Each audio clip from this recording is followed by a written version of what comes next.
Hey, what's up, everyone? My name is Monroe Man. Joined today by Ishmael Musharraf in Pakistan. I'm in the United States. And we're having another one of our breakdiving debate clubs. And because our community at breakdiving.io, the link is in the description, is very different than anywhere else, it's not a normal debate because we're all friends to begin with, and we're going to leave as friends. So there are a bunch of rules that we have to employ. You can't, don't attack people personally. Keep smiling, be calm, listen to the other person, try to understand where they are coming from. Today, we're talking about one topic that's not too controversial, and then another topic that it's extremely controversial. The first is we're talking about colonizing Mars and whether it makes any sense, whether it's feasible, whether there are better uses of our time and energy and money. The other topic is the Palestine-Israel conflict and why it's happening, who is right. Is Hamas justified in what they did? Is Israel justified in what they're doing? And you're going to see, we hope, it's always a we hope because human nature, we hope that Ishmael and we both come from different places. I'm Christian, he's Muslim. I'm in the United States. He's are you in a Muslim part of India, or you're just Muslim in India? I'm, uh, I would say I'm from Kerala in India. So we have 27% of Muslim population, and I'm from a very densely populated Muslim area. But there is a difference between when we say densely populated Muslim area in Kerala and from the northern parts of India, because the demographic is like in the northern parts, the Hindus will be in a separate place, and all the Muslims will be in a separate space. But in coming to southern states, we are mixed. I'll Is be leaving to Is Kerala mixed? yes. Interesting. Okay. Very much. And there is a difference between how Muslims got into northern states and into southern state, because in the southern states, most Muslims came from Arabia through trades. Okay. So because of the economy or trade relations going between them, we had a good connection. Yeah. Cool. And Oh, look at the other camera. Actually, I'm speaking from my iPad. So the camera is on the left side. That's a disadvantage, actually. They should have put it on the side. No, here's a good tip for anybody watching. When you are on a Zoom meeting or an online meeting, it doesn't matter where the video is. You have to look at the camera. Otherwise, it looks like you're not talking to the people. There you go. Now I see you now. Yeah, but what's the issue is now I can't see you.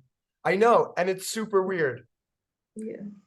And I still, you can do what you want, but I still think it's better to look at the camera and not see the people. So we're having a third debate. When we're zooming, do we have to look at the camera or not? My vote is you have to look at the camera because otherwise it feels like you're not connected. Already Zoom meetings and video meetings, you're not connected with people. So anything you could do to make it a little bit more like looking at the camera. Like if I'm looking over here, and I'm really happy to have you here, Ishmael. You're a great guy. I mean, it's strange that I'm looking over here.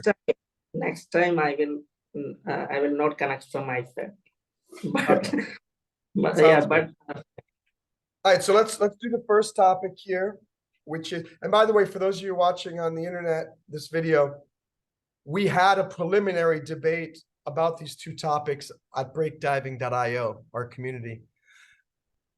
And we basically both shared our perspectives on it. So we both kind of know a little bit where each person is coming from. And then we jump on here to have a little bit more in-depth discussion. So we were talking about Mars first. And my contention was that the I don't understand why we're trying to colonize Mars when we're talking about the ocean is just as inhospitable, meaning it's just as likely, you're most just likely to die in the ocean as you are if you're living on Mars. But we're spending all this money to go to Mars, where I don't think, I mean, maybe Musk is talking about he thinks there's going to be some cataclysmic event, such as an asteroid is going to come to the Earth, and which is why they think that the dinosaurs became extinct, is because of some sort of asteroids or something. I don't know. I don't know if it's worth it. I don't think I would ever feel comfortable going to live on Mars. I think I'd feel more comfortable living under the ocean. What do you think, Israel? Yeah, actually, both places are very having very much pressure there. As humans, we cannot live there. That's a non-fact, even under the oceans also. But I think as we are here in Earth already, it's far more accessible to use oceans rather than going to Mars. But don't know technologically, both are difficult. Isn't it right? It is, but I feel like, don't we already have, we've already proven that we can live underwater. We have Yes. submarines, Yes.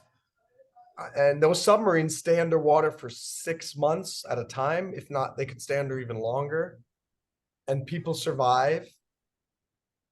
We still have, this other thing. Why are we trying to colonize Mars when we can't even colonize the moon? And the moon is so much more accessible. We can reach it. We've been there before, supposedly, if you don't believe the naysayers. Well, why do you think we haven't started to colonize the moon first? Why is Musk going right to Mars? So the reason for choosing Mars, what Musk is saying, comparatively, Mars is, more, it have more living conditions than Moon. It has. Yeah, it has. Thanks. So when it comes to the English grammar, there's no debate when you're talking to me. Okay, no problem. When it comes to the Urdu grammar, no, you don't speak Urdu. You speak Hindi. No, you don't speak. Do you speak Hindi? No, Malayalam. Malayalam. When it comes to Malayalam, no dispute. Yeah. Okay. I thank you because you have corrected many English grammar mistakes for me. Happy to help. I'm sorry. So you were saying? So yeah, that was what I was saying. The Mars has many living conditions than Moon.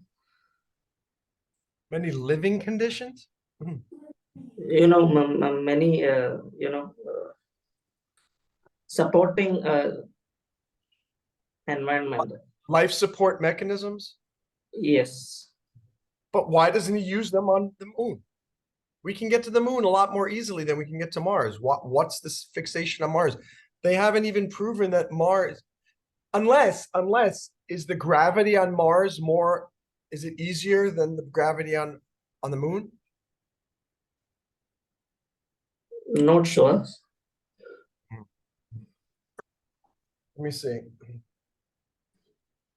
Which has more gravity, Mars or the moon? Mars has more gravity than the moon. So maybe that's it. Maybe it's easier to build something there, or because you don't have to. You're connected to the ground more. Maybe you can walk, like on the moon. You have to. And I think maybe on the Mars you can. But there was something like they have found water on the Mars. Did they officially find it? I have heard about it. I don't know.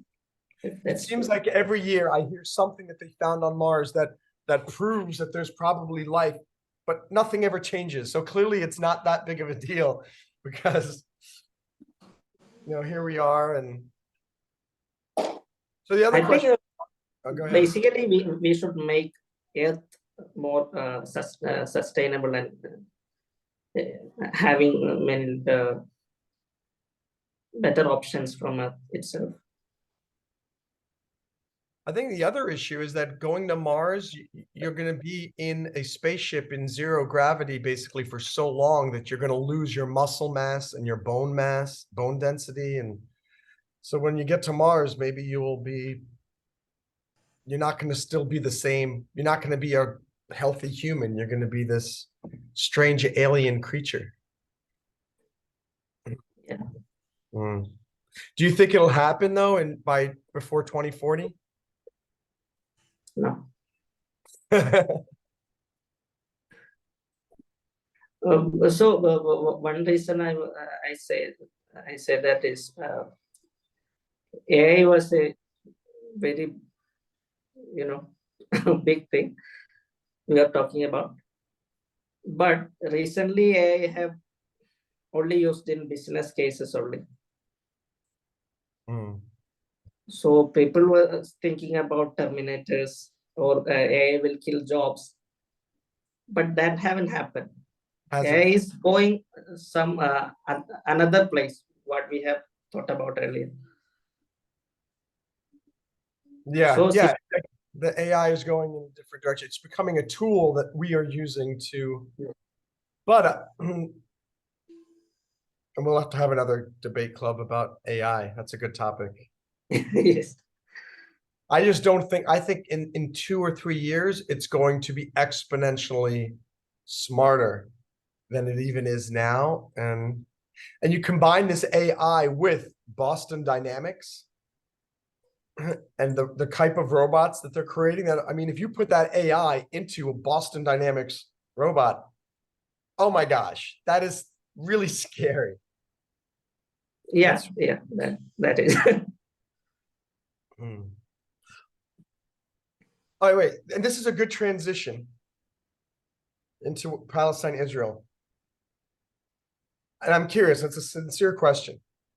Yeah. I know that in extreme Islam, there are suicide bombers. For whatever reason, that's in existence, more so than in Christianity, Judaism, Hinduism, whatever. Muslim has more suicide bombers. With AI, and the idea that maybe AI could go into these robots, and then these robots can now basically be the soldiers of tomorrow. Mhm.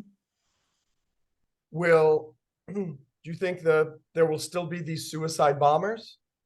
Like, well, when like they don't need to do it anymore because they would have robots. I didn't get your question, the context of it. Whoever, there's a suicide bomber, whoever it is. Mhm. Do you think suicide bombers are going to continue to be a thing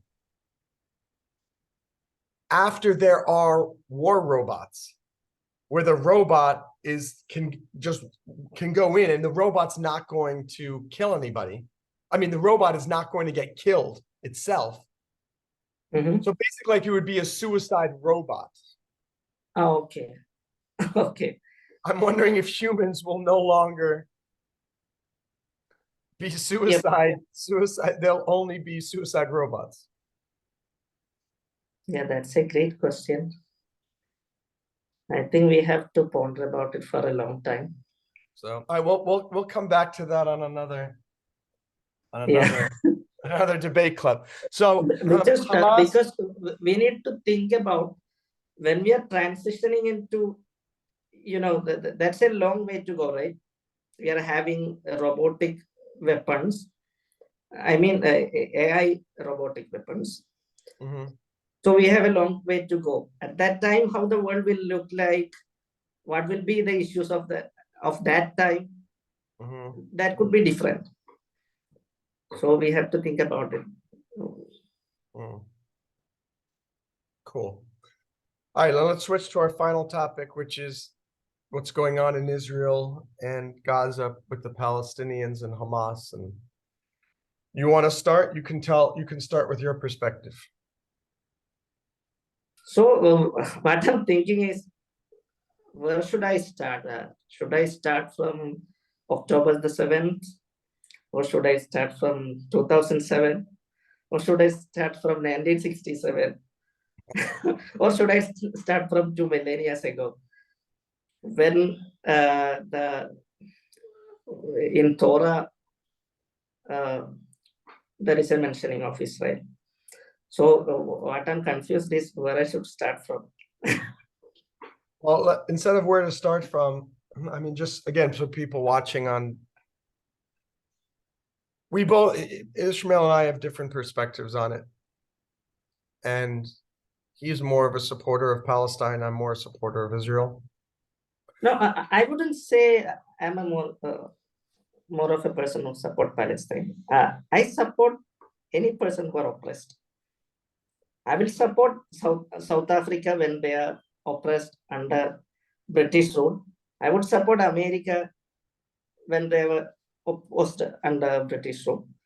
So, yeah, that's my But position. well, I think the issue here, I think this is why there's such confusion around the world about this, is many people consider Israel and the Jews as the oppressed, and not necessarily an oppressor. I mean, right now, before October 7th, there was relative peace between both sides, and then October 7th happened. Israel didn't do anything immediately, like the day before, to provoke it. And then now there's hundreds of hostages that are still taken. So right now, a lot of the world believes, and I believe, that these hostages and Israel are the ones who are being oppressed now, because all these people's families are just taken hostage. Yeah. So this attack happened on October 7th. That's very condemnable. What Hamas did is very cruel, I would say. But we cannot ignore the fact there was no, you said that before the October 7th, there was relative peace, right? Yeah. Yeah. But actually from 2007, Gaza is facing a blockade of food. I don't think it's only about food, because in that blockade, I think Gaza should have got 400 loads of truck food to 400, Gaza. 400 what? 400 loads of truck. Oh, of food. loads of food. Okay. Yeah. But Israel only allowed 66 loads of truck into Gaza. So that's only in terms of food. So there was a very in short of amount of food that was getting into Gaza. And in many ways, they were oppressing the Palestinian people in Gaza, not in the West Bank. West Bank has some other problems, like settling and all those things. So for Gaza, this problem is there for from 2007. Only this problem. Before 2007, there was another problems between two of the parties. The question that I have is why if I don't know if Israel has been doing it, I'll take your word for it. Why my thinking, I asked myself, okay, well, why would they do that? I mean, I don't think Israelis want to harm any Palestinian who can respect the Jews and respect Israel and wants to live in peace. But in some ways, even though it's not a declared war, like a normal war, it is a war going on between those two sides, between Israel and the Palestinians. It's been going on forever. And so in some ways, the prohibition of food trucks going in there, I mean, that's what happens during a war. Now, you could also argue that, oh, well, what happened by taking hostages, that happens during a war. But during Vietnam, the United States Army, some of the units raped women and burned villages. And I mean, horrible. To me, no, that is like, I will condemn that just as much as I condemn what happened to Hamas. I could potentially understand, like we talked about, it's a land dispute, more or less. But then there's got to be a better way to get your point across than this horrible violence that Hamas seems to be, and because of whatever's going. I mean, I'm seeing around the world, in all of these cities, these pro-Palestinians are trying to hurt Jews, punching Jews. This guy just punched a Jew in the in the New York City subway. What did you do that for? He goes, because you're a Jew. It's like, what's going on? Palestine is not creating a great love for their cause. They're creating anti-Semitism. And we don't see Jews going around hurting Muslims in New York City. We're seeing the Muslims and the pro-Palestinians hurting the Jews. To me, I'm thinking, I don't care about your claim to land, Palestine. You're encouraging bad things around the world, and you're encouraging the hurting of more innocent people. I don't get it. And that's why it's like, I don't even care about the land dispute.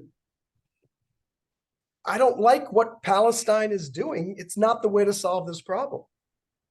Yeah. So coming to that first, I will take your point of Vietnam. So you said from the US military, people rape women, right? Vietnamese. So would you say that because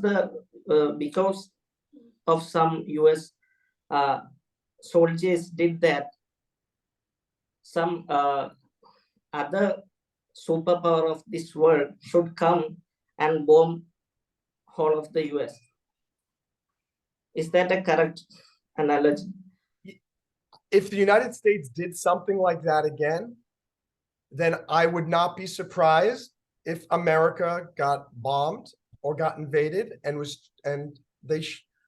yeah, I do agree. I mean, I really feel like if America does stuff like that again, then America needs to pay.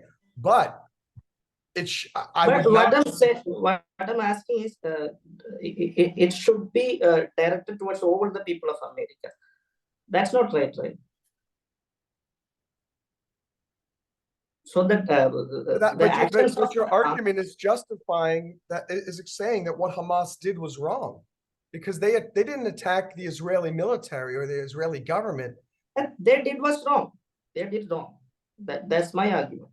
Okay. Yeah. So what I'm asking is, due to the wrongness of Hamas, should we punish all the Gazans? Is that right? It's a complicated question, because ideally, of course, the answer is no. However, I consider Hamas similar to the Viet Cong in Vietnam, where the Viet Cong had all of these underground tunnels, and they used the civilian population as a front, as a cover.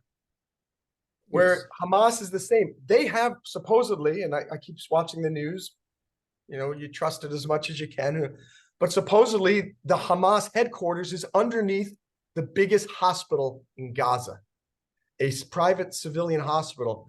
So they're using civilians as a way to protect their, and therefore Hamas is already integrating the civilian population with this quasi-military operation. So at that point, sorry, the civilians are now part of this operation. If the White House were built underneath a hospital in Washington, D.C., I mean, that's pretty messed up, because now they're combining civilians with the military, and they don't give the enemy a lot of choice but to, okay, do I take out the enemy who's trying to kill me, the Jews in Israel, or do I avoid killing innocent civilians in this hospital? But then it goes back to what I said earlier. If the Palestinians don't support Hamas, and the truth is, you see all of these pro-Palestinian things, there are a lot of people in the world, even in my country, who think that what Hamas did was okay. And those people scare me, really frighten me. Why aren't the people of Palestine rising up against the evil Hamas government and saying, we're willing to die to have freedom from Hamas?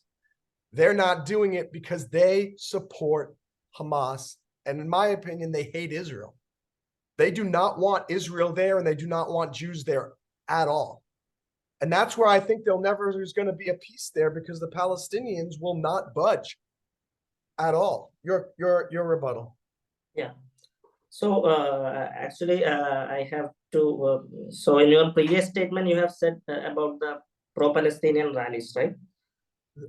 I say it again. The pro-Palestinian rallies. Yeah. So I don't think by their rallies we cannot judge their cause, because there can be many people participating in the protest, many different kind of backgrounds. So you can show me Palestinian supporters are attacking Israel. I can show you Israeli people are attacking Palestinians. I heard a news that a 6-year-old Muslim boy, a Palestinian boy, have been killed by a Jew in America. Many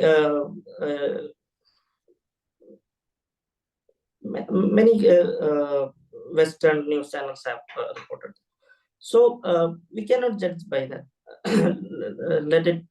Let's put it aside. But when it comes to Hamas, there are many problems that Gazans and Palestinians in the West Bank are suffering from Israel. There are many issues. So they don't have a freedom. They don't have a freedom for themselves under Israel. So how they can go against Hamas? Why is there a thumbs up? Did you see that? Yeah. Did you click thumbs up? No, who did that? I didn't click thumbs up. Okay. What is that? I don't know. Okay, that's really creepy. Yeah. It's like somebody is watching this Zoom meeting. Yeah, I also. Yeah. So, really okay. Yeah, coming back to our discussion. So, actually, the people of Palestine have many problems with Israel itself. How can they go against Hamas? Because Hamas and Palestinians have the same enemy. When I say enemy, Israel people are oppressing in many ways Palestinian people. That's why I'm saying about the man's enemies. So Hamas is a cruel organization, but why it got founded? What's the basis? What would you say? Why did God found it? Yeah. God found what? Hamas. God didn't create Hamas. God. Oh, can you say it again? I'm sorry. I say why it got founded. Why did Hamas get founded? Yeah, get founded. Sorry. I mean, I believe they're Iranian backed. No, why? Why was the cause? Because what was the? I don't know the historical, but I imagine it's because they don't want it rose up out of this Palestinian-Israeli conflict, and I think they want the Jews out of that whole area. No, actually, it rose out of Gaza. Because it of Gaza. Gaza. No relationship with West Bank. And it found after, I think, 1980s only, it got founded. At that time also, lot of oppression is been facing by Palestinians. And on that basis only it got found. So that's a thing. And I believe before the Palestinian going against Hamas, they should get freedom and dignity to live with clean food, water. And actually, before October 7, people of Gaza only having 4 hours of electricity. Mhm. So that's not justice, right? I cannot live with Yeah, one. but on the flip side of that, all I keep seeing in the news is more Israelis killed, more people taken hostage, over and not just October 7th. I mean, it is over and over and over again. More Palestinians rocketing Jerusalem, rocketing. And I'm thinking, stop. You think you're going to get more food if you keep bombing the people that are blockading you?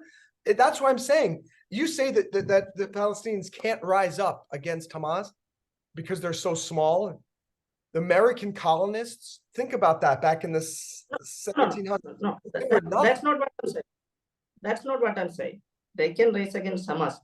But what I'm saying is they should get their freedom first. Okay, so Mondo, think about this. Think about this. You have freedom, you have good life. Then why do you have to keep a terrorist organization at your feet? You don't want it, right? You need But to have but peaceful life. Hamas is not about just freedom. Hamas is about destroying Israel. Hamas does not like Jewish people. And anyone who disputes that doesn't understand Hamas. It's not a military force designed to defend land.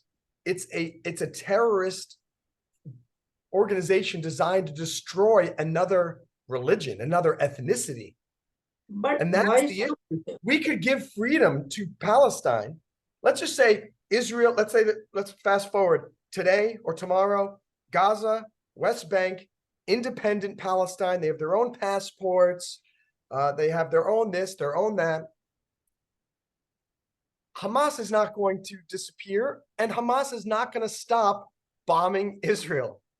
It's going to continue now from the position of now we're our own country and you're on our land. So and this is again why Israel is in such a tough position. Even if they did give freedom to them and gave food, gave water, gave electricity, gave Wi-Fi, it's not like they're suddenly going to be, oh, we're so happy. Thank you, Israel. They're going to think, great, now we're more powerful. We're more nourished. We have more electricity. Now we can really attack Israel. Iran wants the United States dead, wants me dead. If Iran could kill me, Iran would do so. And I mean, that is scary stuff. And Hamas and Hezbollah, Iran, they are all together. And they're all this, it's a very strange kind of anti-American, anti-freedom thing. So yes, America supports Israel. But it's also because Israel is our ally there against a lot of countries in the Middle East who hate my country.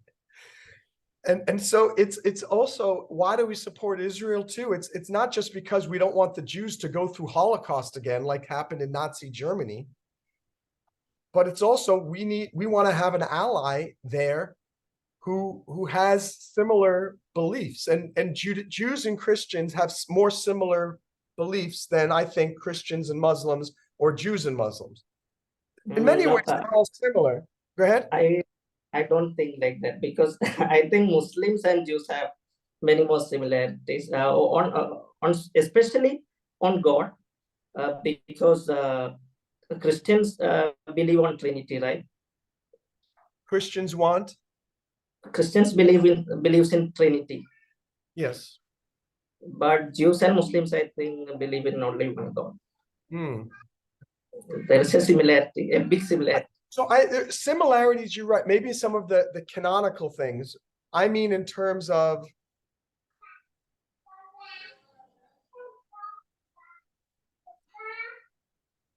Christians and Jews typically are not, they don't feel a trying to, I want to say this in a way that is accurate. Maybe I don't know enough to even say what I'm talking about. I'm just trying to think. Muslims seem to feel they have to spread their religion across the globe, and they're willing to do so via, not all Muslims, I get it, but there No, are no, no, no, but no. those who are, there are a lot who are very violent, and they use Islam, rightly or wrongly, as their justification for killing others in the name of Allah and jihad, and we need to spread. I feel that happens more often than it does with Christians and Jews. And I don't feel Christians and Jews also feel the need to proselytize and spread the good word of God.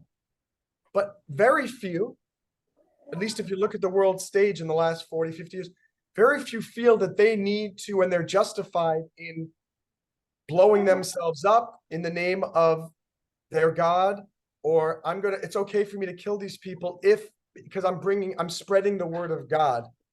And so that's where I say that there's more, I think, in terms of geopolitical ideology. Tell me if you agree or disagree. Yeah, I disagree on many things what you have said. Mostly, the first thing, you have said that Islam spreading through war or by sword, right? By sword, yes. Yeah. Recently, I have read an essay from an academic. I don't remember which university he was researching his things, but anyway, good content. So he was coming from the Prophet's time, how Islam spread to the Arabian Peninsula and up to Spain, how it spread, and how many people have converted to Islam. So after the death of Prophet, the Muslim caliphs conquered many land, but not many of them by sword. Many people tend to believe that, but that's not right. Why is it? Because when Muslim people came, they were very few in numbers. So they can't keep up with the population of the country they have conquered. They can't force them into a religion. And according to Islamic belief also, it's not okay to force other people to come into the religion. So at that time, there were no force. And especially, there were peace agreements between the communities. One very good example will be Jerusalem itself. So when I think Umar the second, there are four rightly guided caliphs, and the second one was Umar. I think in the Umar's tenure was when they captured Jerusalem. At that time, they had a peace agreement between Jews and Christians alike. So they can do their practice, preaching, everything. But they don't want to meddle with the Muslim practice also. So there was a peace and harmony between them. Yeah, and in most cases, the use of sword was very less actually. And I think the suicide bombing and the modern jihad, there is a lot of things going on with the jihad, right? So I think that's a modern concept, the terrorism and suicide bombing. I don't support suicide bombing. That's very incorrect. According to the religion perspective also, one cannot kill himself. He can go into war, but he cannot kill himself. So this religion spread by war, I don't think that's a correct concept.